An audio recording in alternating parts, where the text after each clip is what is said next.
Bienvenidos nuevamente a una nueva edición de Voces Subversivas. En esta ocasión hemos dejado fuera ya los especiales de cualquier tipo, de cualquier índole, y vamos a ir otra vez con un libro muy interesante, o eso creo yo, porque la verdad no he leído este libro nunca y por eso quería compartirlo también con ustedes, ¿no? Para también poder leerlo. Se trata de la increíble y triste historia de la candidata Erendira y de su abuela desalmada, de Gabriel García Márquez. Este libro tiene un premio Nobel de literatura, entonces esto creo que fue lo que más me llamó la atención, ¿no? Aunque, bueno, un libro para ser bueno no necesita tener un Nobel, ¿no? Lo que nos dice aquí es que Gabriel García Márquez es uno de los nombres más importantes e influyentes de las letras universales, máxima figura del llamado realismo mágico, en el que la historia e imaginación tejen el tapiz de una literatura viva, que respira por todos sus poros. Fue el creador de uno de los mundos narrativos más densos de significado que le ha dado la lengua española. Además de como novelista, fue reconocido como cuentista, periodista, crítico cinematográfico, autor de guiones y de manera muy particular como un hombre comprometido con los grandes problemas de su tiempo. Entre sus obras figuran La hojarasca de 1955, El coronel no tiene quien la escriba de 1961, La mala hora de 1962, Los funerales de la mamá grande de 1962, 100 años de soledad de 1967, El relato de un náufrago de 1970, La increíble y triste historia de la candina Erendira y de su abuela desalmada de 1972, el que estamos leyendo ahora, El otoño del patriarca de 1975, La crónica de una muerte anunciada de 1989, El amor de los tiempos de cólera de 1985, En general en su laberinto en 1989, 12 cuentos peregrinos en 1992, Del amor y otros demonios de 1994, Noticias de un secuestro de 1996 y su autobiografía Vivir para contar de 2002. Sus relatos fueron recopilados en Todos los cuentos en 2012. En 1982 obtuvo el Premio Nobel de Literatura. Como ven, Gabriel García Márquez es uno autor, tal vez uno de los más grandes de todos los tiempos, sin duda. Alguien que ha tenido una gran influencia en la literatura y en lo que decían también de este recurso del realismo mágico, ¿no? Así que empecemos, ¿no? Un señor muy viejo con unas alas enormes. 1968. Al tercer día de la lluvia habían matado tantos cangrejos dentro de la casa que Pelayo tuvo que atravesar su patio anegado para tirarlos en el mar, pues el niño recién nacido había pasado la noche con calenturas y se pensaba que era a causa de la pestilencia. El mundo estaba triste desde el martes. El cielo y el mar eran una misma cosa de ceniza, y las arenas de la playa, que en marzo fulguraban como polvo de lumbre, se habían convertido en un caldo de lodo y mariscos podridos. La luz era tan mansa al mediodía que cuando Pelayo regresaba a la casa después de haber tirado los cangrejos, le costó trabajo ver qué era lo que se movía y se quejaba en el fondo del patio. Tuvo que acercarse mucho para descubrir que era un hombre viejo, que estaba tumbado boca abajo en el lodazal, y a pesar de sus grandes esfuerzos no podía levantarse porque se lo impedían sus enormes alas. Asustado por aquella pesadilla, Pelayo corrió en busca de Elisenda, su mujer, que estaba poniéndole compresas al niño enfermo, y la llevó hasta el fondo del patio. Ambos observaron el cuerpo caído de un callado estupor. Estaba vestido como un trapero. Le quedaban apenas unas hilachas descoloridas en el cráneo pelado y muy pocos dientes en la boca. Y su lastimosa condición de bisabuelo ensopado lo había desprovisto de toda grandeza. Sus alas de gallinazo grande, sucias y medio desplumadas, estaban encalladas para siempre en el lodazal. Tanto lo observaron y con tanta atención que Pelayo y Elisenda se sobrepusieron muy pronto del asombro y acabaron por encontrarlo familiar. Entonces se atrevieron a hablar, y él les contó en un dialecto incomprensible, pero con buena voz de navegante. Fue así como pasaron por alto el inconveniente de las alas, y concluyeron con un muy buen juicio que era un náufrago solitario de alguna nave extranjera, abatida por el temporal.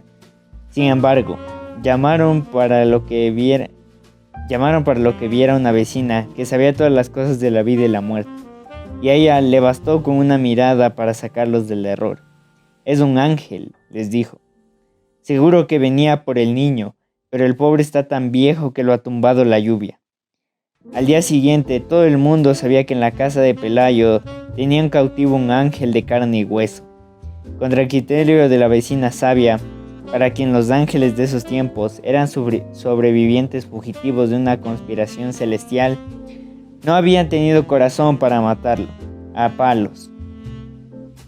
Pelayo estuvo vigilando toda la tarde desde la cocina, armado con su garrote de alguacil, y antes de acostarse lo sacó a rastras del lodazal y lo encerró con las gallinas en el gallinero alambrado. A medianoche, matando cangrejos. Cuando terminó la lluvia, Pelayo y Elisenda seguían matando cangrejos. Poco después, el niño despertó sin fiebre y con deseos de comer. Entonces se sintieron magnánimos y decidieron poner el ángel en una balsa con agua dulce y provisiones por 3 días, y abandonarlo a su suerte en alta mar. Pero cuando salieron al patio con las primeras luces, encontraron a todo el vecindario frente al gallinero, retozando con el ángel sin la menor devoción y echándole cosas de comer por los huecos de las alambradas, como si no fuera una criatura sobrenatural, sino un animal de circo. El padre Gonzaga llegó antes de las 7 alarmado por la desproporción de la noticia. A esa hora ya habían acudido curiosos menos frívolos que los del amanecer, y habían hecho toda la clase de conjeturas sobre el porvenir del cautivo. Los más simples pensaban que sería nombrado alcalde del mundo. Otros, de espíritu más áspero, suponían que sería ascendido a general de 5 estrellas para que ganara todas las guerras.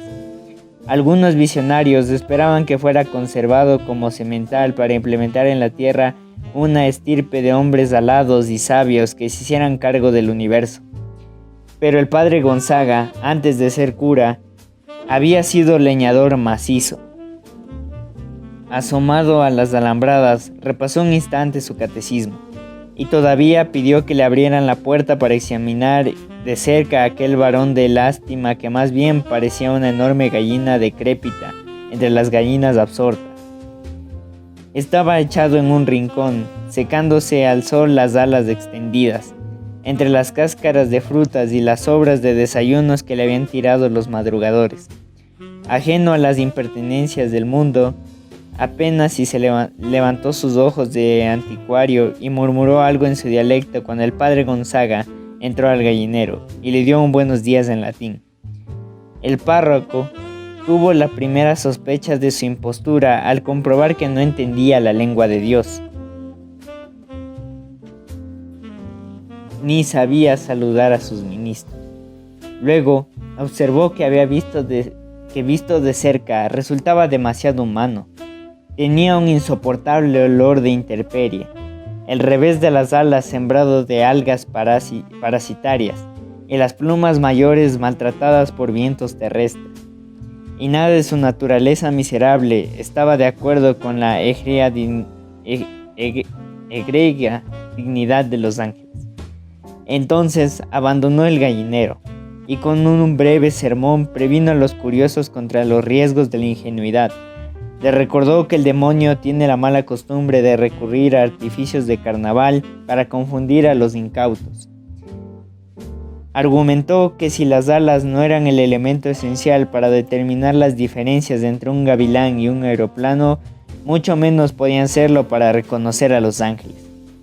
Sin embargo, prometió escribir una carta a su obispo para que éste escribiera otra a su primado y para que éste escribiera otra al sumo pontífice, de modo que el veredicto final viniera de los tribunales más altos. Su prudencia cayó en corazones estériles. La noticia del ángel cautivo se divulgó con tanta rapidez que al cabo de pocas horas había en el patio un alboroto de mercado, y tuvieron que llevar la tropa con bayonetas para espantar al tumulto que ya estaba a punto de tumbar en la casa. Elisenda, con el espinazo torcido de tanto barrer basura de feria, tuvo entonces la buena idea de tapiar el patio y cobrar 5 centavos por la entrada para ver al ángel. Vinieron curiosos hasta la Martinica.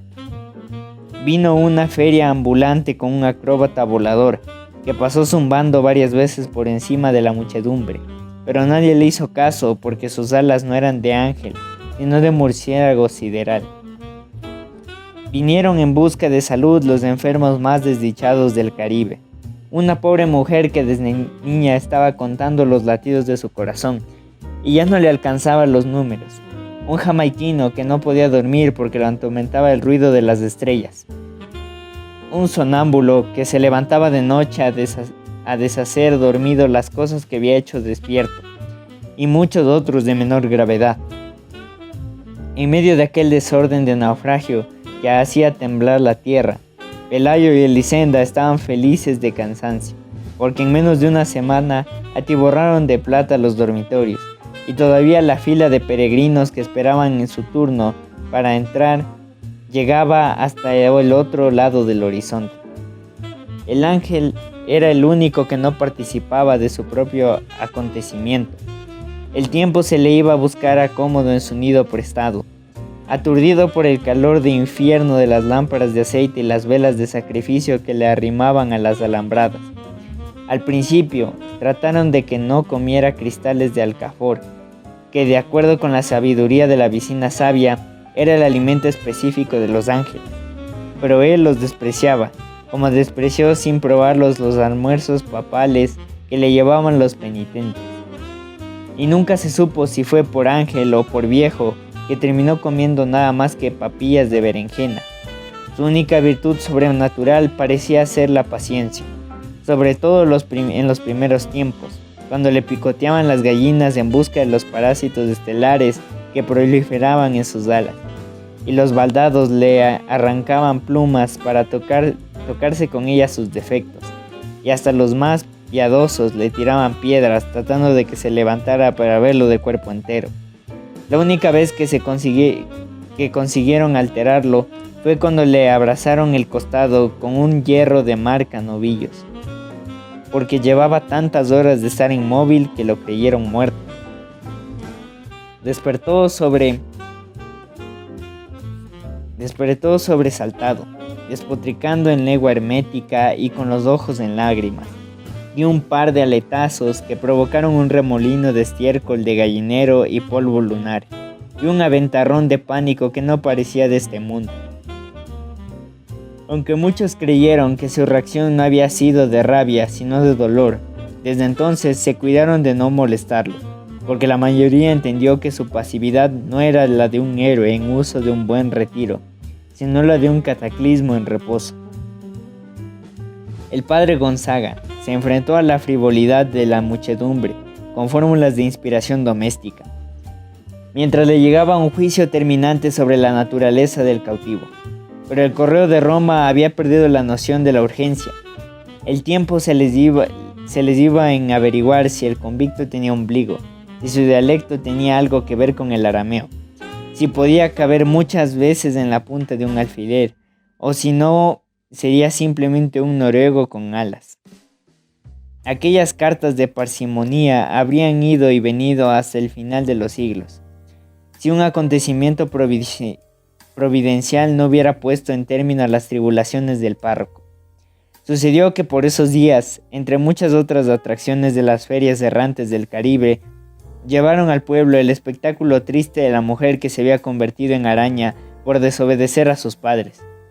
La entrada para verla no solo costaba menos que la entrada para ver al ángel, sino que permitía hacerle toda clase de preguntas sobre su absurda condición y examinarla al derecho y al revés. de modo que nadie pusiera en duda la verdad del horror. Era una tarántula espantosa del tamaño de un carnero y con la cabeza de una doncella triste. Pero lo más desgarrador no era la figura de disparate, sino la sincera aflicción con que contaba los pormenores de su desgracia. Siendo casi una niña, se había escapado de la casa de sus padres para ir a un baile, y cuando regresaba por el bosque después de haber bailado toda la noche sin permiso, un trueno pavoroso abrió el cielo en dos mitades, y por aquella grieta salió el relámpago de azufre que la convirtió en araña. Su único alimento eran las bolitas de carne molidas que las almas caritativas quisieran echarle en la boca. Semejante espectáculo, cargado de tanta verdad humana y de tan temible escarmiento, tenía que derrotar sin proponérselo al de un ángel despectivo que apenas si se dignaba en mirar a los mortales. Además, los escasos milagros que se le atribuían al ángel revelaban un cierto desorden mental, como el del ciego que no recobró la visión pero le salieron 3 dientes nuevos, y el del paralítico que no pudo andar pero estuvo a punto de ganarse la lotería, y el del leproso a quien le nacieron girasoles en las heridas. Aquellos milagros de consolación que más bien parecían entretenimientos de burla habían quebrantado ya la reputación del ángel, cuando la mujer convertida en araña terminó de aniquilarla. Fue así como el padre Gonzaga se curó para siempre del insomnio, y el patio de Pelayo volvió a quedar tan solitario como en los tiempos en que llovía 3 días y los cangrejos caminaban por los dormitorios. Los dueños de la casa no tuvieron nada que lamentar. Con el dinero recaudado construyeron una mansión de 2 plantas con balcones y jardines, y con sardineles muy altos para que no se metieran los cangrejos de invierno, con barras de hierro en las ventanas para que no se metieran los ángeles. Pelayo estableció además un criadero de conejos muy cerca del pueblo, y renunció para siempre a su mal empleo de alguacil. Y Elisenda se compró unas zapatillas satinadas de tacones altos, y muchos vestidos de seda tornasol, de los que usaban las señoras más codiciadas en los domingos de aquellos tiempos. El gallinero fue lo único que no mereció atención. Si alguna vez lo lavaron con creolina y quemaron las lágrimas de mirra en su interior, no fue para hacerlo en honor al ángel, sino por confutar las pestilencias de muladar que ya andaban como un fantasma por todas partes y estaba volviendo vieja la casa nueva. Al principio, cuando el niño aprendió a caminar, se cuidaron de que no estuviera muy cerca del gallinero, pero luego se fueron olvidando del temor y acostumbrándose a la peste. Y antes de que el niño mudara los dientes, se había metido a jugar dentro del gallinero, cuyas alambradas podridas se caían a pedazos. El ángel no fue menos desplicente con él que con el resto de los mortales, pero soportaba las infamias más ingeniosas con su mansedumbre de perro sin ilusiones. Ambos contrajeron la varicela al mismo tiempo. El médico que atendió al niño no resistió a la tentación de auscultar al ángel, y le encontró tantos soplos en el corazón y tantos ruidos en los riñones que no le pareció posible que estuviera vivo. Lo que más le asombró, sin embargo, fue la lógica de sus alas. Resultaban tan naturales en aquel organismo completamente humano que no podía entender por qué no las tenía los otros hombres. Cuando el niño fue a la escuela, hacía mucho tiempo que el sol y la lluvia habían desbaratado el gallinero. El ángel estaba arrastrándose por acá y por allá como un moribundo sin dueño. Lo sacaban a escobazos de un dormitorio y un momento después lo encontraban en la cocina. Parecía estar en tantos lugares al mismo tiempo que llegaron a pensar que se desdoblaba, que se repetía a sí mismo por toda la casa, y la exasperada Elisenda gritaba fuera de quicio que era una desgracia vivir en aquel infierno lleno de ángeles. Apenas si podía comer, sus ojos de anticuario se le habían vuelto tan turbios que andaba tropezando con los horcones, y que ya no le quedaban sino las cánulas peladas de las últimas plumas. Pelayo le echó encima una manta y le hizo la caridad de dejarlo dormir en el cobertizo, y solo entonces advirtieron que pasaba la noche con calenturas delirantes de trabalenguas del noruego viejo. Fue esa una de las pocas veces en que se alarmaron, porque pensaba que se iba a morir, y ni siquiera la vecina sabia había podido decirles qué se hacía con los ángeles muertos. Sin embargo, no solo sobrevivió a su peor invierno, sino que pareció mejor con los primeros soles. Se quedó inmóvil muchos días en el rincón más apartado del patio, donde nadie lo viera.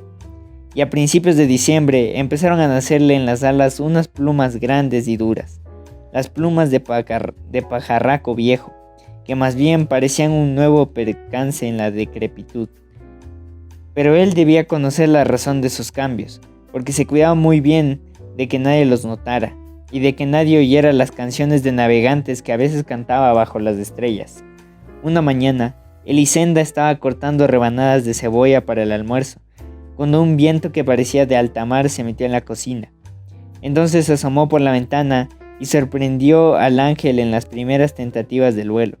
Eran tan torpes que se abrió con las uñas un surco de arado en las hortalizas, y estuvo a punto de desbaratar el cobertizo con aquellos aletazos indignos que resbalaban en la luz, y no encontraban asidero en el aire. Pero logró ganar altura. Elisenda exhaló un suspiro de descanso, por ella y por él, cuando lo vio pasar por encima de las últimas casas, sustentándose de cualquier modo con un azaroso aleteo de buitre senil. Siguió viéndolo hasta que cuando acabó de cortar la cebolla, y siguió viéndolo hasta cuando ya no era posible que lo pudiera ver, porque entonces ya no era un estorbo de su vida, sino un punto imaginario en el horizonte del mar. El mar de tiempo perdido, de 1961. Hacia el final de enero, el mar se había volviendo áspero. Empezaba a vaciar sobre el pueblo una basura espesa, y pocas semanas después, todo estaba contaminado de su humor insoportable. Desde entonces, el mundo no valía la pena, al menos hasta el otro diciembre, y nadie se quedaba despierto después de las 8. Pero el año en que viene el señor Herbert al mar no se alteró, ni siquiera en febrero. Al contrario, se hizo cada vez más liso y fosforescente, y en las primeras noches de marzo exhaló una fragancia de rosas. Tobías la sintió. Tenía la sangre dulce para los cangrejos y se pasaba la mayor parte de la noche espantándolos de la cama, hasta que volteaba la brisa y conseguía dormir. En sus largos insomnios había aprendido a distinguir todo cambio del aire, de modo que cuando sintió un olor de rosas no tuvo que abrir la puerta para saber que era un olor del mar. Se levantó tarde. Cleotilde estaba prendiendo fuego en el patio. La brisa era fresca y todas las estrellas estaban en su puesto, pero costaba trabajo contarlas hasta el horizonte a causa de las luces del mar. Después de tomar café, Tobías sintió un rastro de la noche en el paladar. Anoche, recordó, sucedió algo muy raro. Clotilde, por supuesto, no le había sentido. Dormía de un modo tan pesado que ni siquiera recordaba los sueños. Era un olor de rosas, dijo Tobías, y estoy seguro que venía del mar. No sé a qué huelen las rosas, dijo Clotilde. Tal vez fuera cierto. El pueblo era árido, con un suelo duro, cuarteado por el salitre, y solo de vez en cuando alguien traería de otra parte un ramo de flores para tirarlo en el mar, en el sitio donde se echaban los muertos. Es el mismo olor que tenía el ahogado de Guacamuyal, dijo Tobías. Bueno, sonrió Clotilde, pues si era un buen olor, puede estar seguro que no venía de este mar. Era, en efecto, un mar cruel. En ciertas épocas, mientras las redes no arrastraban sino basura en suspensión, las calles del pueblo quedaban llenas de pescados muertos cuando se retiraba la marea. La dinamita solo sacaba a flote los restos de antiguos naufragios. Las escasas mujeres que quedaban en el pueblo, como Clotilde, se cocinaban en el rencor, y como ella, la esposa del viejo Jacob, que aquella mañana se levantó más temprano que de costumbre, puso la casa en orden y llegó el desayuno en una expresión de adversidad. Mi última voluntad, dijo su esposo, es que me entierren viva. Lo dijo como si estuviera en un lecho agonizante, pero estaba sentada al extremo de la mesa, en un comedor con grandes ventanas por donde entraba chorros y se metía por toda la casa la claridad de marzo. Frente a ella, apacentando su hambre reposada, estaba el viejo Jacob, un hombre que le quería tanto y desde hacía tanto tiempo que ya no podía concebir ningún sufrimiento que no tuviera origen en su mujer. Quiero morirme con la seguridad de que me pondrían bajo tierra como a la gente decente, prosiguió ella. Y la única manera de saberlo es yéndome a otra parte a rogar la caridad de que me entierren viva. No tienes que rogárselo a nadie, dijo con mucha calma el viejo Jacob. He de llevarte yo mismo. Entonces nos vamos, dijo ella, porque voy a morir muy pronto. El viejo Jacob le examinó a fondo. Solo sus ojos permanecían jóvenes. Los huesos se habían hecho nudos en las articulaciones y tenía el mismo aspecto de tierra arrasada que al fin y al cabo había tenido siempre. Estás mejor que nunca, le dijo. Anoche, suspiró ella, sentí un olor de rosas. No te preocupes, la tranquilizó el viejo Jacob. Esas son cosas que no suceden a los pobres. Nada de eso, dijo ella. Siempre he rogado de que se me anuncie la muerte con la debida anticipación, para morir lejos de este mar. Un olor de rosas en este pueblo no puede ser sino un aviso de Dios. El viejo Jacob no se le ocurrió nada más que pedirle un poco de tiempo para arreglar las cosas. Había oído decir que la gente no se muere cuando debe, sino cuando quiere, y estaba seriamente preocupado por la premonición de su mujer. Hasta se preguntó si llegado el momento tendría valor para enterrarla viva. A las 9 abrió el local donde hubo antes una tienda. Puso en la puerta 2 sillas y una mesita con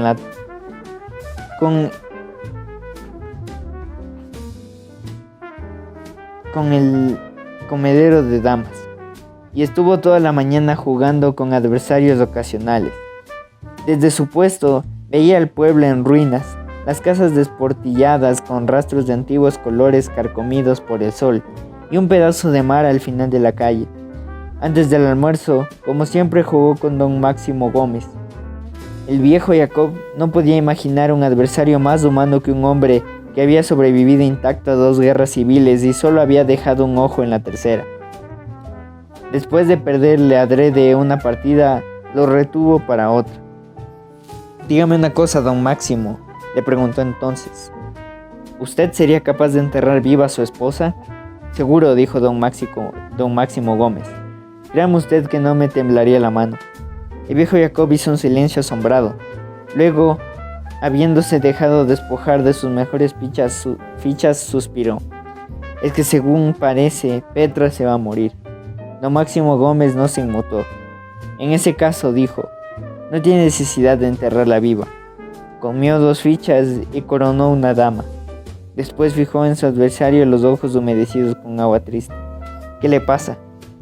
Anoche, explicó el viejo Jacob, siento un olor de rosas. Entonces se va a morir medio pueblo, dijo don Máximo Gómez. Esta mañana no sé yo hablar de otra cosa. El viejo Jacob tuvo que hacer un gran esfuerzo para perder de nuevo sin ofenderlo. Guardó la mesa y las sillas, cerró la tienda y anduvo por partes en busca de que tuviera sentido el olor. Al final, solo Tobías estaba seguro, de modo que le pidió el favor de pasar por su casa, como haciéndose el encontradizo, y de contarle todo a su mujer. Tobías cumplió. A las 4, arreglado como para hacer una visita, apareció en el corredor donde la esposa había pasado la tarde componiendo el viejo Jacob su ropa de viudo. Hizo una entrada tan sigilosa que la mujer se sobresaltó. «Dios santo», exclamó, «creí que era el arcángel Gabriel». «Pues fíjese que no», dijo Tobías. «Soy yo y vengo a contarle una cosa». Ella se acomodó los lentes y volvió al trabajo. «Ya sé qué es», dijo. «¿A que no?», dijo Tobías. «Que anoche sentiste un olor de rosas». «¿Cómo lo supo?», preguntó Tobías desolado. «A mi edad», dijo la mujer, «se tenía tanto tiempo para pensar que uno terminaría por volverse adivino».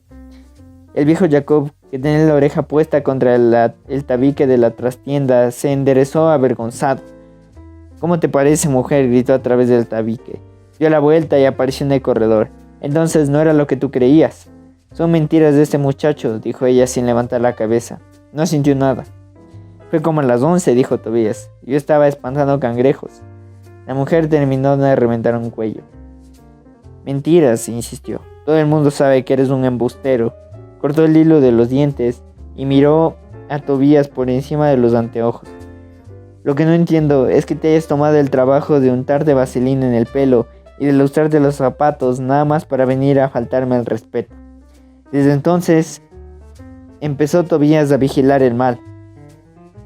Colgaba la hamaca en el corredor del patio y se pasaba la noche esperando asombrado de las cosas que ocurren en el mundo mientras la gente duerme. Durante muchas noches oyó el garrapateo desesperado de los cangrejos tratando de subirse por los horcones, hasta que pasaron tantas noches que se cansaron de insistir. Conoció el modo de dormir de Clotilde.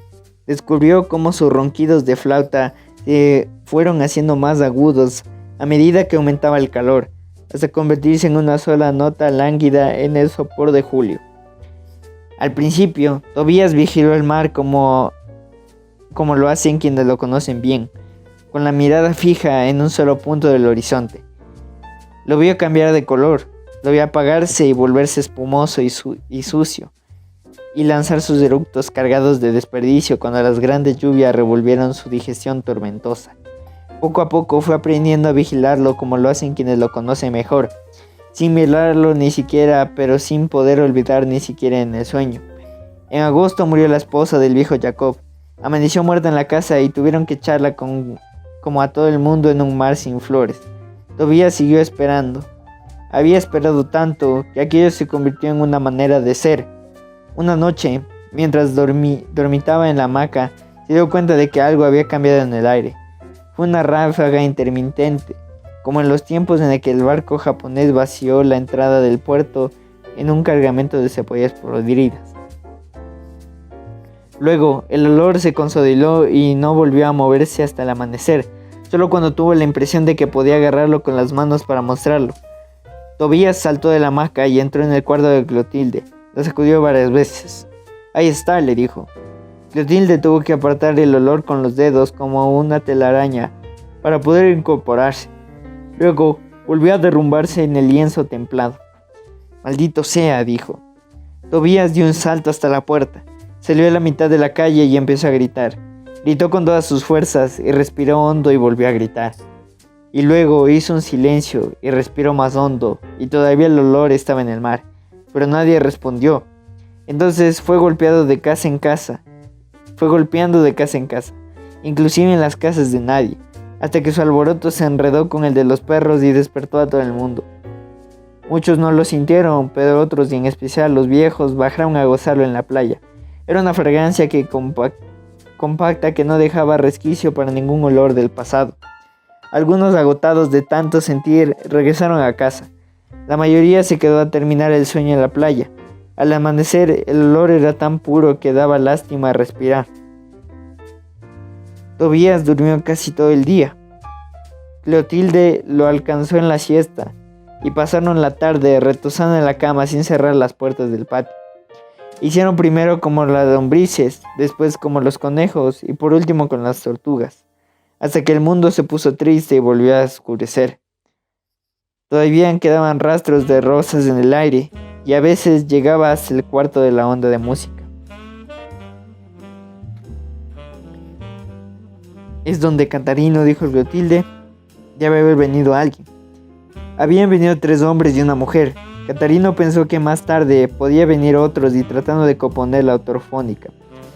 Como no pudo, le pidió el favor a Pancho Aparecido, que hacía toda la clase de cosas porque nunca tenía nada que hacer, y además tenía una caja de herramientas y unas manos inteligentes. La tienda de Catarino era una apartada de la casa de madera frente al mar. Tenía un salón grande con asientos y mesitas y varios cuartos al fondo. Mientras observaban el trabajo de Pancho Aparecido, los 3 hombres y la mujer vivían en silencio sentados en el mostrador y bostezaban por turno. La ortofónica funcionó bien después de muchas pruebas. Al oír la música remota pero definida, la gente dejó de conversar. Se miraron unos a otros y por un momento no tuvieron nada que decir, porque solo entonces se dieron cuenta de cuánto había envejecido desde la última vez que oyeron música. Tobías encontró a todo el mundo despierto después de las 9. Estaban sentados en la puerta escuchando los viejos discos de Catarino, en la misma actitud de fatalismo pueril con que se contemplaba un eclipse.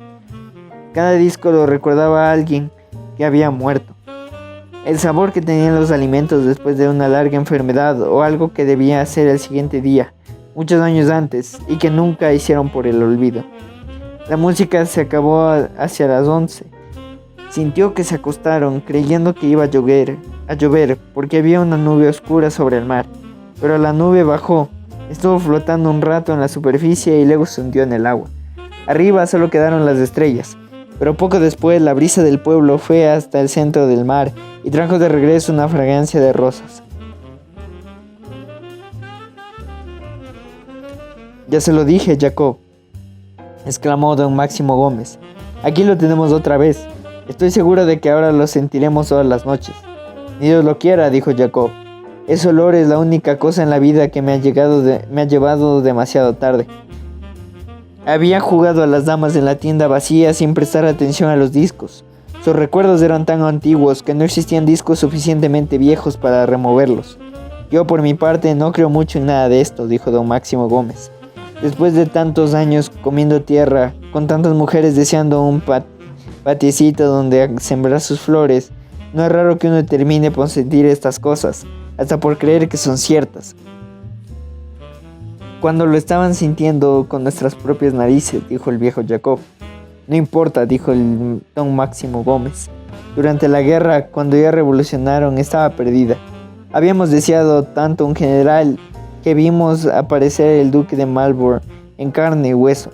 Yo lo vi con mis propios ojos, Jacob». Era más de las 12 cuando quedó solo el viejo Jacob. Cerró la tienda y llevó la luz al dormitorio. A través de la ventana recortada de la fosforescencia del mar, veía la roca desde donde botaban a los muertos. «Petra», llamó en voz baja. Ella no pudo oírlo. En aquel momento navegaba casi a flor de agua en un mediodía radiante del golfo de Bengala. Habían levantado la cabeza a través del agua con una vidriera iluminada, un transatlántico enorme, pero no podía ver a su esposo, que en ese instante empezó a oír de nuevo la ortofónica de Catarino, en el otro lado del mundo. «Date cuenta», dijo el viejo Jacob. «Apenas 6 meses te creyeron loca, y ahora mismo te hacen fiestas con el olor de que te causó la muerte». Apagó la luz y se metió en la cama. Lloró despacio con el llantito sin gracia de los viejos, pero muy pronto se quedó dormido. «Me largaría desde este pueblo si pudiera», sosolló entre sueños. Desde aquella noche y por varias semanas, el olor permaneció en el mar. Impregnó la madera de la casa, los alimentos y el agua de beber. Ya no hubo donde estar sin sentirlo. Muchos se asustaron de encontrarla en el vapor de su propia. Los hombres y la mujer que vinieron a la tienda de Catarino se fueron un viernes, pero regresaron el sábado con un tumulto. El domingo vinieron más. Hormiguearon por todas partes buscando qué comer y dónde dormir, hasta que no se pudo caminar por la calle. Vinieron más. Las mujeres que se habían ido cuando se murió el pueblo volvieron a la tienda de Catarino. Estaban más gordas y más pintadas, y trajeron discos de moda que no le recordaban nada a nadie. Vinieron algunos de los antiguos habitantes del pueblo. Habían ido a pudrirse de plata en otra parte, y regresaban hablando de su fortuna, pero con la misma ropa que se llevaron puestas. Vinieron músicas y tombolas, mesas de lotería, adivinas, pistoleros y hombres con una culebra enrollada en el cuello, que vendía el elixir de su vida eterna. Siguieron vendiendo durante varias semanas, aún después de que decayeran las primeras lluvias y el mar se volvió turbio y desapareció el olor. Entre los últimos llegó un cura. Andaba por todas partes, comiendo pan mojado en un tazón de café con leche, y poco a poco iban prohibiendo todo lo que había presidido los juegos de lotería, la música nueva y el modo de bailarla, hasta la reciente costumbre de dormir en la playa. Una tarde en casa de Melchor, pronunció un sermón sobre el olor del mar. «Dad gracias al cielo, hijos míos», dijo, «porque este es el olor de Dios». Alguien lo interrumpió. «¿Cómo puedes saberlo, padre, si todavía no lo has sentido?» «Las sagradas escrituras», dijo él, «son explícitas respecto a este olor. Estamos en un pueblo elegido». Tobías andaba con un sonámbulo de un lado al otro, en medio de la fiesta. Llevó a Clotilde a conocer el dinero. Imaginaron que jugaban sumas enormes de la ruleta. Luego hicieron las cuentas que se sintieron inmensamente ricos con la plata que hubieran podido ganar. Pero Pero una noche no solo ellos, sino la muchedumbre ocupaba el pueblo. Vieron mucho más dinero junto del que hubiera podido caberles en la imaginación. Esa noche en la que vino el señor Herbert, apareció de pronto, puso una mesa en la mitad de la calle, y encima de la mesa 2 grandes baúles llenos de billetes hasta los bordes. Habían tanto dinero que al principio nadie lo advirtió, porque no podía creer que le fuera cierto. Pero como la señora Herbert se puso a tocar en la campanilla, la gente terminó por creerle y acercó a escucharla. Soy el hombre más rico de la tierra, dijo. Tengo tanto dinero que ya no me encuentro de dónde meterlo. Y además tengo un corazón tan grande que ya no me cabe dentro del pecho. He tomado la determinación de recorrer el mundo resolviendo los problemas de género humano. Era grande y colorado. Hablaba alto y sin pausas y movía al mismo tiempo con sus manos tibias y languidas que siempre parecían acabadas de afeitar. Habló durante las 4 horas y descansó. Luego volvió a sacudir la campanilla y empezó a hablar de nuevo. La mitad del discurso, alguien agitó un sombrero que entre la muchedumbre y los interrumpió. Bruno, dice, no hable tanto y empiece a repartir la plata. Así no, replicó el señor Herbert. Repartir el dinero sin tono, ni son, además de ser un método injusto, no tendría ningún sentido. Localizó con la vista lo que había interrumpido y le indicó que se acercara. La multitud le abrió paso. En cambio, prosiguió el señor Herbert, este impaciente amigo nos va a permitir ahora que expliquemos el más equitativo sistema de distribución de la riqueza. Extendió una mano y lo ayudó a subir. ¿Cómo te llamas? Patricio. Muy bien, Patricio, dijo el señor Herbert. Como todo el mundo, tú tienes desde hace tiempo un problema que nos puede resolver. Patricio se quitó el sombrero y confirmó con la cabeza. ¿Cuál es? Pues mi problema es ese, dijo Patricio. Yo no tengo plata. ¿Y cuánto necesitas? 48 pesos. El señor Herbert es una exclamación de triunfo. 48 pesos, repitió. La multitud lo acompañó en un aplauso. Muy bien, Patricio, prosiguió el señor Herbert. Ahora dinos una cosa que sabes hacer. Muchas cosas. Decídete por una, dijo el señor Herbert, la que hagas mejor. Bueno, dijo Patricio. Sé hacer como los pájaros. Otra vez aplaudiendo, el señor Herbert se dirigió a la multitud. Entonces, señoras y señores, nuestro amigo Patricio, que imita extraordinariamente bien a los pájaros, va a imitar a 48 pájaros diferentes, y resolver en tantas formas el gran problema de la vida. En medio del silencio asombrado de la multitud, Patricio hizo entonces como los pájaros, a veces silbando, a veces con la garganta. Hizo como que todos los pájaros conocidos, y completó la cifra con que otros nadie logró identificar. Al final el señor Herbert pidió un aplauso y le entregó 48 pesos. Y ahora, dijo, vayamos pasando uno por uno, hasta que mañana a esta misma hora estoy aquí para resolver problemas. Y viejo Jacob estuvo enterado del revuelo por los comentarios de la gente que se pasaba frente a su casa. A cada nueva noticia, el corazón se le iba poniendo más grande y cada vez más grande, hasta que sintió que se lo iban a reventar. ¿Qué opina usted de ese gringo?, preguntó. Don Máximo Gómez se encogió de hombros. Debe ser un filántropo. Si yo supiera hacer algo, dijo el viejo Jacob, ahora podría resolver mi problemita. Esa cosa de poca monta, 20 pesos. Usted juega muy bien a las damas, dijo don Máximo Gómez. El viejo Jacob no parecía prestarle atención, pero cuando quedó solo y envolvió el tablero y la caja de fichas en un periódico y se fue a desafiar al señor Herbert, empezó su turno hasta la medianoche. Por el último, señor Herbert hizo cargar los baúles y se despidió hasta la mañana siguiente.